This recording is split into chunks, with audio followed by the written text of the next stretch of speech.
Okay, so many of you are ready to put your cup handle on the cup that you've thrown on the wheel, and I want to remind you that you need to make 2 cups and that you have to put a foot on the bottom of the cup. So do that before you try to put the handle on.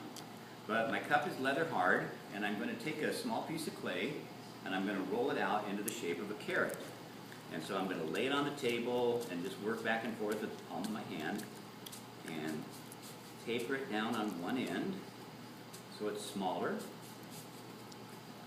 And if you use your imagination a little bit, hopefully you can kind of see how that looks like a carrot that you would find in the produce department up at New Seasons. Nice, healthy looking carrot. I want to think about the size of the carrot in relationship to the size of the cup. I don't want a big bulky handle, and I don't want a little wimpy coil, so I feel like that might work pretty well.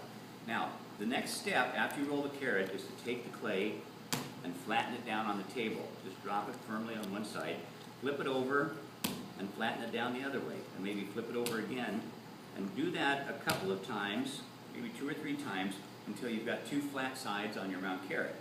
Then you're going to go to water, and you get the carrot shape really wet, you get your hand really wet, and you begin to take your thumb and you slide it down the flattened carrot. And if you do that, and you don't pull too hard and you keep a lot of water on it, you'll start to get that groove that I'm looking for when I evaluate your cup handle. So lots of water. You can do the sides a little bit. Maybe one more time. But you can see how I've got, I hope you can see in the video, how I've got a groove in there. Does that show a little bit? Yeah. So you can see how my thumb has made an impression in there. Okay. Once I've done that, I'm ready to decide how much. I've got way more handle than I need for this cup. I'm going to decide how much that I want to have. And I'm going to take a hair dryer. I'm going to eliminate this step today, but I'm going to take a hair dryer in about 1 minute. I'm going to dry that out and make it so it's not sticky. Then, to get ready to put the handle on the cup, I'm going to cut this at a beveled angle, about a 45-degree angle like this. All right, and that makes that taper down a little bit.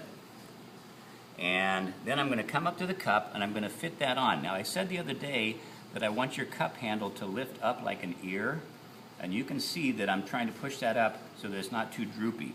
All this extra clay, I'm just going to pinch off, and I think something like that would work pretty well for this cup.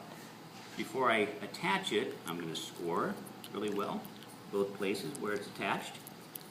You'll do the same. You're going to work up a little bit of a slip on there, push that on, and blend it in so that it looks like it's an extension of the cup, and then come down to the bottom and do the same thing. Score a little bit, put a little slip on it, blend that in. Try to look at the handle and make sure that it's straight on the cup. A lot of times they can get crooked and they don't look as nice. Okay?